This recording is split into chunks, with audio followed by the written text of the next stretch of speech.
Vamos dar continuidade na resolução de questões de prova do Enseja, ok? Vamos lá. Mais questões sobre cultura. Questão 36, na prova de 2017. Diz assim: a Organização da ONU para a Agricultura e Alimentação, a FAO, divulgou em 2013 um estudo no qual defende a importância dos insetos como fonte de proteínas para a alimentação humana. Segundo a agência, existe um potencial inexplorado na criação de insetos, que é de baixo custo e ecológico. São necessários aí 2 kg de ração para produzir 1 kg de insetos, enquanto o gado requer 8 kg de alimento para produzir 1 kg de carne. Esse texto foi retirado do site Folha UOL.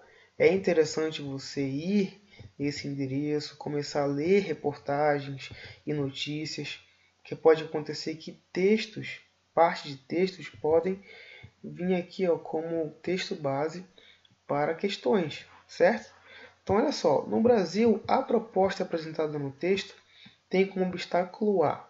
Então olha só, a FAO lança uma proposta da criação de insetos. Ela fala que a alimentação de insetos é rica em proteínas, né? A criação tem baixo custo e é ecológica, né? É bem interessante essa proposta. Só que quando ela chega no Brasil, né, existe aí um grande obstáculo. E qual é esse obstáculo? Né? Qual seria a questão correta, ok? Antes de nós resolvermos aqui e saber o gabarito, vamos rapidamente falar algumas coisas. Então, olha só, gente. Das centenas de milhares de espécies de insetos, 1.700 espécies são usadas como alimento por cerca de 3.000 grupos étnicos em mais de 120 países.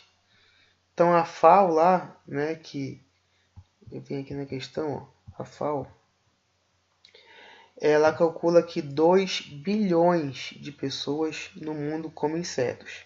Escaravelhos, largatas, abelhas, vespas e formigas. Que é bem interessante. Então aí você pode ver, por exemplo, um asiático comendo um espetinho, uma sopa aqui, um miojão, né? Aí põe um inseto. Quem gosta aí de sushi, põe um inseto aqui. Eu trouxe um vídeo para demonstrar 朋友 um 们，虫 asiático 子 comendo, 来个 né? 推土机的吃法。 Então olha como a cultura influencia no hábito alimentar. Isso é muito 这 forte. 高蛋白啊，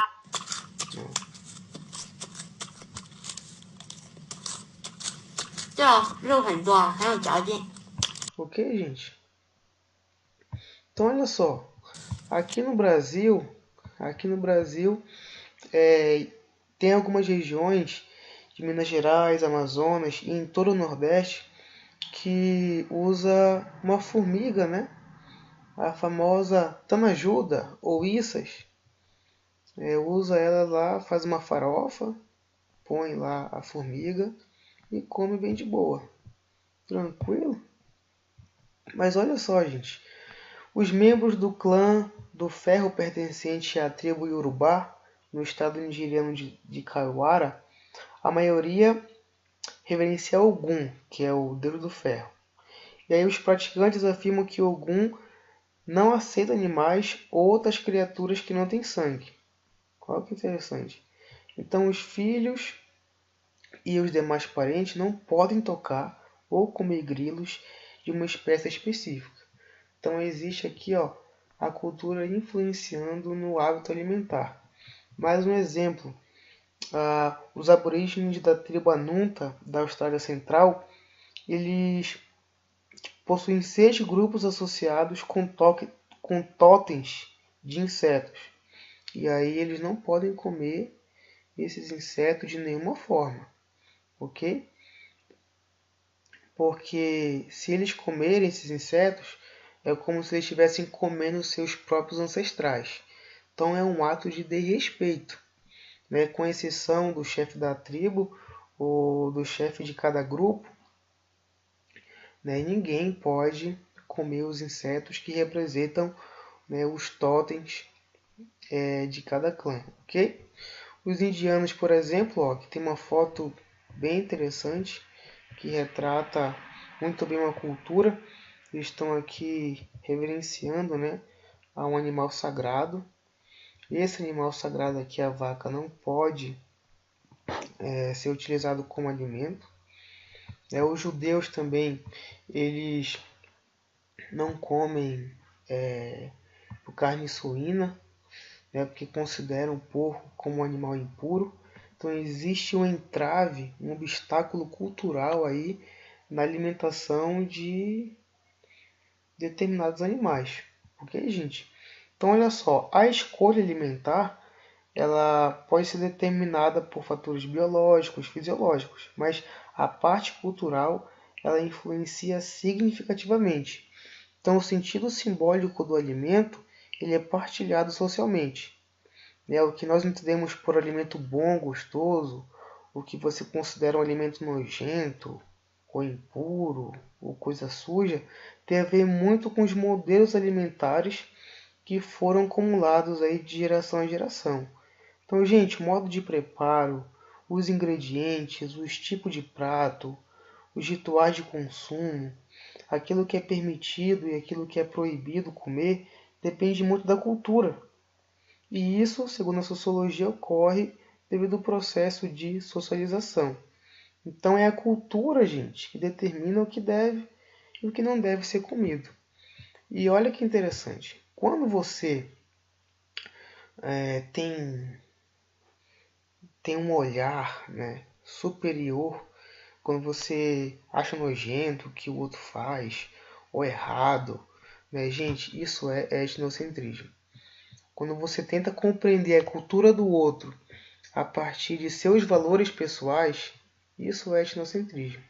Quando você considera a sua cultura superior às demais, é etnocentrismo. Então é tipo assim, a minha cultura é a correta, é ela que deve ser praticada, ela é a melhor, e a cultura do outro é errado, é nojento e não deve ser feito. Então, quando você supervaloriza a sua cultura e inferioriza a cultura do outro, isso é etnocentrismo. Tranquilo, gente?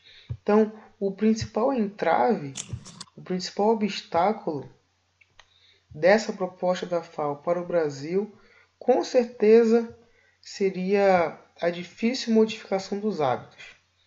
Não tem nada a ver essa aqui, ó, forte oposição de religiosos, não tem nada a ver. Poderia ser a B, essa aqui é uma casca de banana, expressiva atuação dos ambientalistas, mas né, a questão aqui é que a questão ela vem justamente trazendo esse debate, né? Como que um hábito alimentar ele pode ser influenciado pela cultura. E claro, a cultura, né, os hábitos, os costumes, as tradições, eles expressam uma identidade de um povo. E aí quando vem uma cultura diferente da cultura que já é estabelecida, aí existe esse entrave, né? Esse obstáculo. Ok, gente? Obrigado aí, valeu!